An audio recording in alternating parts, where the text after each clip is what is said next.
kurşunlara göğüs gerdi, benden başka yar sevmedi.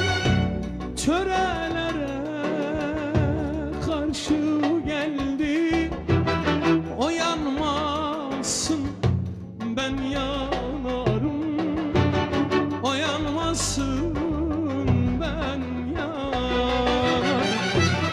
Adı Rojin